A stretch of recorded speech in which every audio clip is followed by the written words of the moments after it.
major machine here. All right, that is Donald Trump's newly minted campaign manager, Kellyanne Conway. So how will Trump change? How will his campaign reset?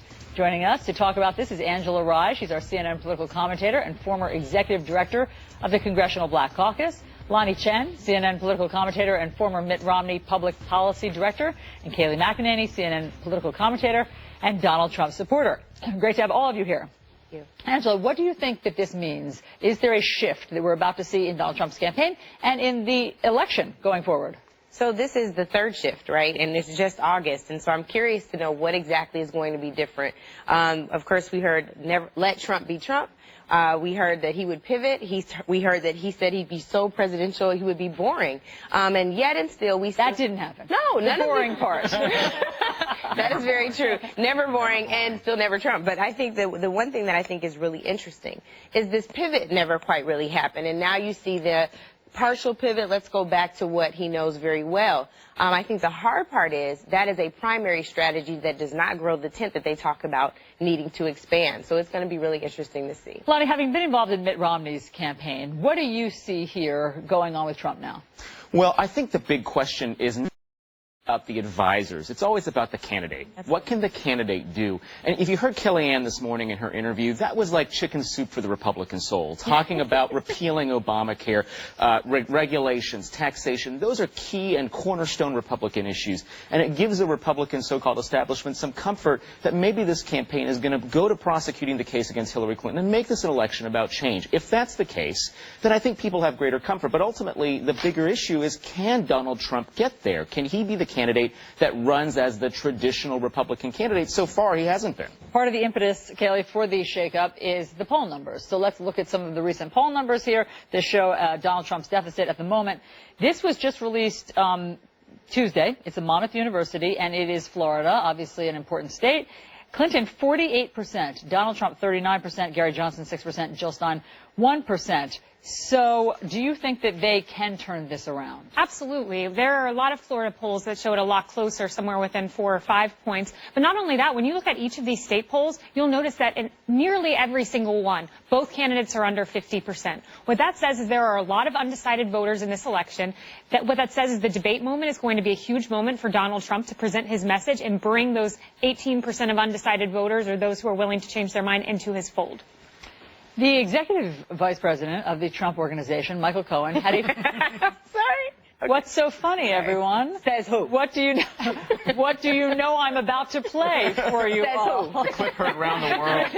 You are doing an impression of Michael Cohen right now, because he was on with Breonna Taylor yesterday, and about those polls, he was like, nothing to see no evil, hear no evil. So watch this.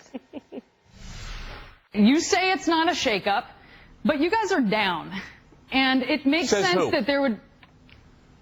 Says polls, most of them. All of them? Says who? Polls.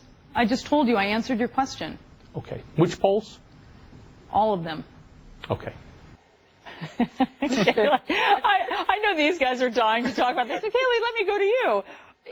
That was not the best message from Michael Cohen. What was that about? I appreciate his optimism. Look, you've got to be optimistic, and I like that about him. But, you know, Kellyanne acknowledged this morning in your interview that they are behind, and she likes being behind, because that means that you're going to fight to get out of it, and you're incentivized to really shift the campaign and push forward, whereas Hillary Clinton, she's taking some days off. She's at home. You know, that's not a good strategy. I like being behind. I like that, but I appreciate the optimism for Michael Cohen. That's what we're going to call it. Well, let's talk about that, Lonnie, because you were on the Mitt Romney campaign, and some people on that campaign, or at least pundits, did not recognize what polls were telling them. Do you see a parallel here?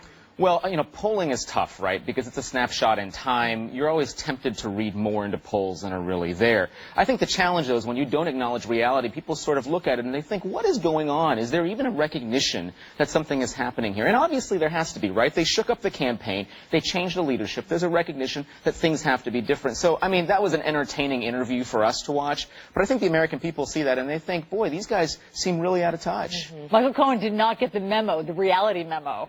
that before he went on the air. Look, we have him on all the time. He's a nice guy, but that was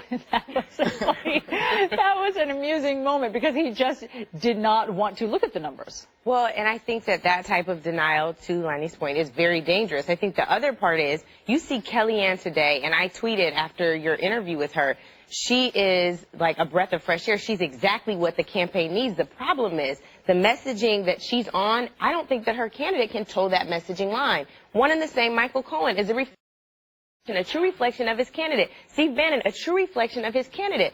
I don't know what's next. Perhaps they'll bring in a president of the campaign because he's running out of leadership spots at the Trump campaign. What's the feeling with the Trump campaign and where they are? I think this week was a great week. Look, for the first time, we saw Donald Trump tailor his message to African-American voters, which is crucial that he expands into the minority community among women. We saw him sit at a table with national security advisors. We saw him get his first his classified briefing. Yeah. This was a very good week. 2 on-message speeches, and if he can do what he did this week for the rest of the campaign, he will win this election because this is a change election and people want a difference. All right, we're going to leave it there. Angela, Lonnie, Kayleigh, thank you very much for analyzing